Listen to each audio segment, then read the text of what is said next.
નમસ્તે ફ્રેન્ડ, તમારું સ્વાગત છે મારા કિચનમાં. આજે હું તમારી સાથે શેર કરીશ એકદમ ઇઝી રીતે વેનીલા કેકની રેસીપી.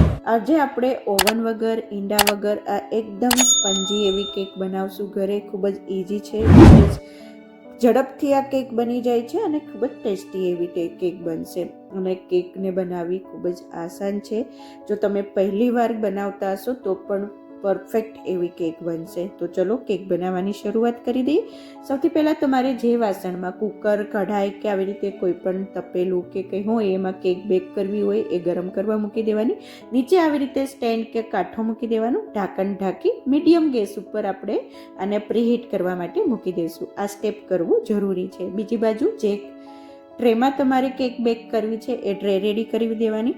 નીચે બટર પેપર લગાડી આપણે ઘી કે તેલ કંઈ પણ તમે લગાડી દેવાનું, એટલે કેક જ્યારે છૂટી કરીએ ત્યારે આસાનીથી નીકળી જાય. હવે 1 કપ મેંદો, અડધો કપ દૂધ, 1/4 કપ ખાંડ, 1/4 કપ કન્ડન્સ મિલ્ક, તેલ, દહીં, કસ્ટર્ડ પાવડર, બેકિંગ પાવડર અને આવી રીતે મને વેનીલા કેકની અંદર તૂટી ફૂટી એડ કરવી છે, એટલે એ ઓપ્શનલ છે. કરવી હોય તો કરવાની, નહીંતર સ્કીપ કરી દેવાની. અને વેનીલા એસન્સ, આ બધી પ્રિપરેશન આપણે રેડી કરી દઈશું. હવે એક વાસણની અંદર આપણે 1/4 કપ દહીં લઈ લેશું. દહીં છે એ રૂમ ટેમ્પરેચર ઉપર હોવું જોઈએ. જ્યારે તમારે યુઝ કરવું હોય ત્યારે ફ્રીજમાંથી પહેલાં બારી કાઢી લેવાનું. 1/4 કપ કન્ડન્સ મિલ્ક યુઝ કરશું. બંને વસ્તુને સરખી રીતે મિક્સ કરી દઈશું. ફ્રેન્ડ્સ, હવે અડધો કપ આપણે ખાંડ એડ કરી દઈશું અને 1/4 કપ આપણે તેલ અથવા મેલ્ટેડ બટર લઈ લઈશું. ફરીથી સરખી રીતે મિક્સ કરી દઈશું.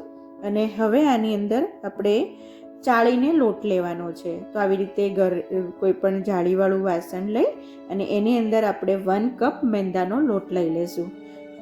મેંદાનો લોટ, અને આની જોડે જ આપણે 1 ટેબલ સ્પૂન કસ્ટર્ડ પાવડર નાખીશું.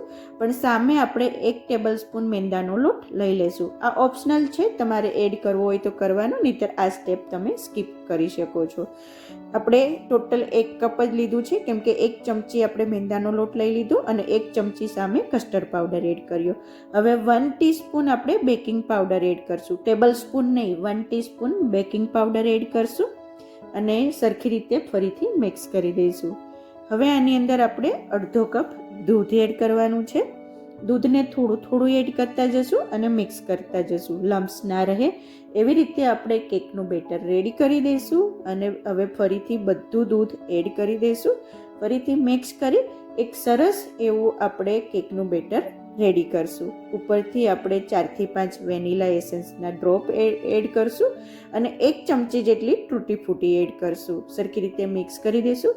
આ ઓપ્શનલ છે, પણ વેનીલા કેકની અંદર આની ફ્લેવર અને ટેસ્ટ ખૂબ નાઇસ લાગે છે, એટલે એડ કર્યું છે. સરસ રીતે કેકનું બેટર રેડી થઈ ગયું છે. હવે આ કેકના બેટરને આપણે જે ટ્રે રેડી કરીને રાખી છે બેક કરવા માટે, બેકિંગ ટ્રે, એમાં આપણે બધું જ બેટર એડ કરી દઈશું.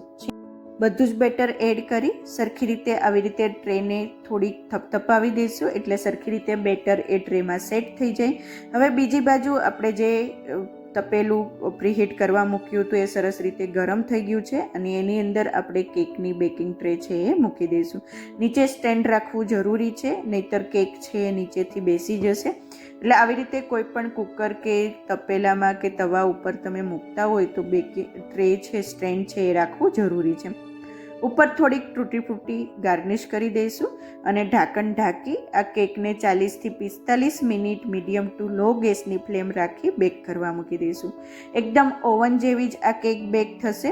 ઓવનમાં ઉપર અને નીચે બંને બાજુ કેક છે એ બ્રાઉન થશે અને આવી રીતે ગેસ ઉપર તમે કરશો તો પણ એકદમ પરફેક્ટ ઓવન જેવી જ કેક થશે. ઉપરથી બ્રાઉન નહીં થાય પણ બેક એકદમ પરફેક્ટ થશે. તો ફ્રેન્ડ્સ, તમે જોઈ શકો છો કે 40 થી 45 મિનિટ પછી આપણી કેક છે એ સરસ રીતે બેક થઈ ગઈ છે. આવી રીતે સ્ટીક નાખી ચેક કરી લઈએ. એકદમ ક્લિયર સ્ટીક બારી આવે એટલે કે આપણી કેક છે એ સરસ રીતે બેક થઈ ગઈ છે. આવી રીતે અલગ અલગ જગ્યાએ સ્ટીક એડ કરી ચેક કરી લેવાની.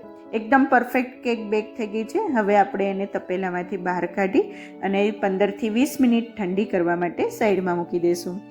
તો ફ્રેન્ડ્સ, એકદમ ઓવન વગર, એગ વગર આપણે એકદમ પરફેક્ટ એવી વેનીલા કેક ઘરે બનાવી લીધી છે.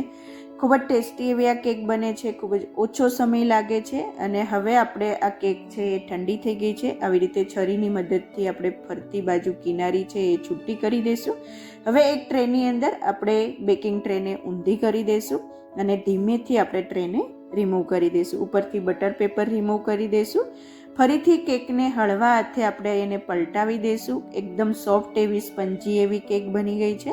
પરફેક્ટ રીતે બેક થઈ ગઈ છે. ખૂબ જ કન્ડન્સ મિલ્ક અને કસ્ટર્ડ પાવડરના લીધે ખૂબ જ ટેસ્ટી એવી કેક બની છે. તો ફ્રેન્ડ્સ, તમે જોઈ શકો છો કે એકદમ સ્પંજી અને સોફ્ટ એવી વેનીલા કેક ઘરે બની જાય છે, ગેસ ઉપર બની જાય છે. આ કેકને આપણે ઓવન વગર, એગ વગર, ખૂબ જ ઓછા ખર્ચમાં અને ખૂબ જ ઓછા સમયમાં ઘરે બનાવી લીધી છે. જો તમે ક્યારેય આવી રીતે કેક ના બનાવી હોય તો ચોક્કસથી ટ્રાય કરજો અને મને જણાવજો કે તમને આ રેસીપી કેવી લાગી. તો ફ્રેન્ડ્સ, જો તમને મારી આ રેસીપી પસંદ આવી હોય તો પ્લીઝ લાઇક કરજો, શેર કરજો, સબસ્ક્રાઈબ કરી બાજુમાં રહેલા બેલ બટનને પ્રેસ કરી દેજો. Thank you for watching. ફરીથી મળીએ એક નવી રેસીપી સાથે. ત્યાં સુધી બાય બાય.